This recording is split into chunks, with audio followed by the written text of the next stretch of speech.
This one psalm destroys the spirit of poverty in just 24 hours. There's a psalm King David wrote while running for his life, broke, desperate, hiding in a cave. 24 hours after he declared it, everything shifted. The wealthy have whispered this psalm for generations. Most believers, they skip right past it. You think poverty is about your bank account. It's not. Poverty is a spirit, an entity, a force that attaches itself to your mind before it ever touches your wallet. And there's one psalm, one single collection of verses that dismantles this spirit at its foundation. I'm not talking about prosperity gospel nonsense. I'm talking about something Jesus himself practiced, something woven throughout Scripture from Genesis to Revelation. But most of us, we've been reading it wrong our entire lives. I've spent years studying the economic principles hidden in Scripture, not the obvious ones, the concealed patterns, the ones tucked into genealogies, buried in prophetic books, whispered in psalms most people memorize but never understand. What you're about to discover isn't just theology, it's transformation. By the end of this video, you'll know why poverty is a spiritual assignment, not just a financial condition, the exact psalm that reverses this curse in 24 hours, how to activate its power the way David, Solomon, and even the early church did, the shocking reason most Christians remain broke despite tithing and prayer. But I need to warn you, this goes deeper than Sunday school stories about Joseph's coat or Moses' staff. We're going into Haggai's economic prophecies, into Nehemiah's rebuilding strategy, into the bizarre financial miracle in 2 Kings, where a prophet used salt and meal to purify poisoned water, and what that actually meant for the economy of Israel. Stay with me, because what you're about to learn, your pastor probably won't teach on Sunday. First, we need to identify the enemy. Poverty isn't just lack, it's a principality.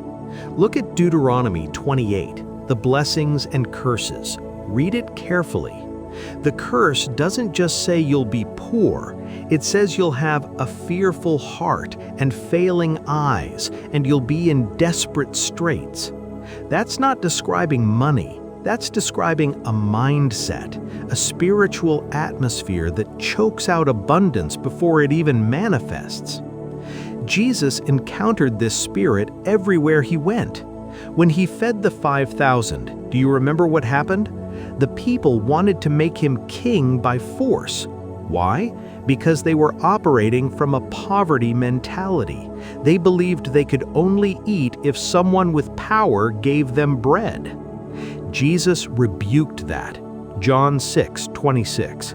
He told them, "You're only following me because I fed you, not because you understood the sign." The sign, the miracle, wasn't about the fish and loaves. It was about demonstrating that God's provision is never limited by what you see. But there's more. The spirit of poverty convinced those people that they were entitled to be fed without transformation. They wanted the blessing without the obedience, the provision without the process. Sound familiar? Now, let's go somewhere most preachers won't take you. Haggai 1:6. God speaks to Israel and says, "You've planted much but harvested little. You eat but never have enough. You put on clothes but aren't warm. You earn wages only to put them in a purse with holes in it." That right there, that's the clearest description of the poverty spirit in all of Scripture.